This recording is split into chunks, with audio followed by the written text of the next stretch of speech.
The Goblin in the Kremlin.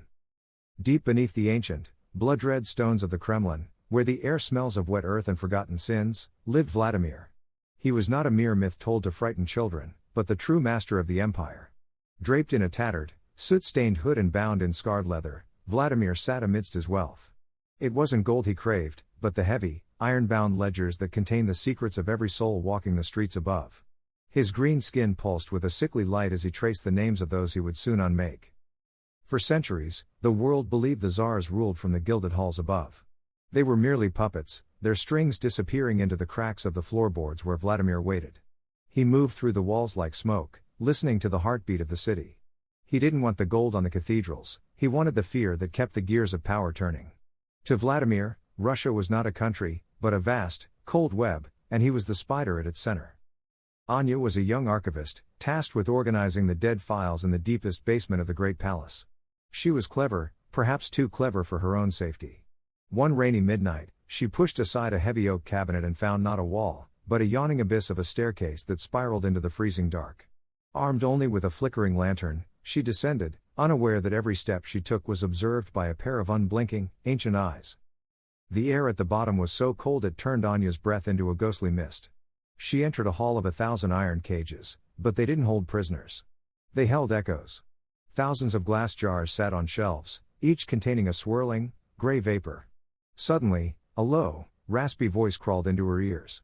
"Curiosity is a heavy burden, little bird," Vladimir hissed, stepping from the gloom. He loomed over her, his presence more suffocating than the dark. Vladimir did not strike her. Instead, he led her to a massive, circular table made of black basalt. Upon it lay a map of the city, but the streets were drawn in dried blood. "You think you study history, Anya?"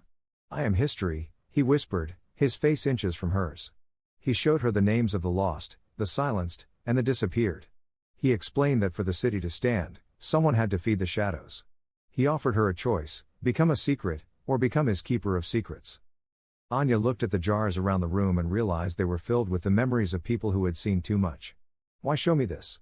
she whispered, her voice trembling. Vladimir walked to a shelf and pulled down a jar that glowed with a faint, blue light. "Because your family name is written in the very first ledger, Anya. You didn't find this place by accident. The Kremlin always calls its children home." From the shadows behind the throne, a creature emerged. It was not a fluffy cat, but a skeletal beast with fur like matted cobwebs and eyes that burned like dying embers. This was Koshmar, the stalker of dreams. It circled Anya, its claws clicking against the stone floor like a ticking clock. "Koshmar hasn't fed on a fresh nightmare in a long time," Vladimir chuckled, the sound like dry leaves skittering over a grave.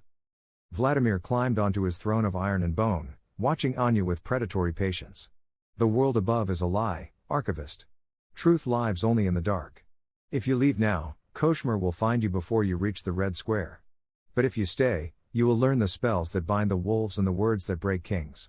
He held out a quill made from a raven's wing, its tip dripping with black ink.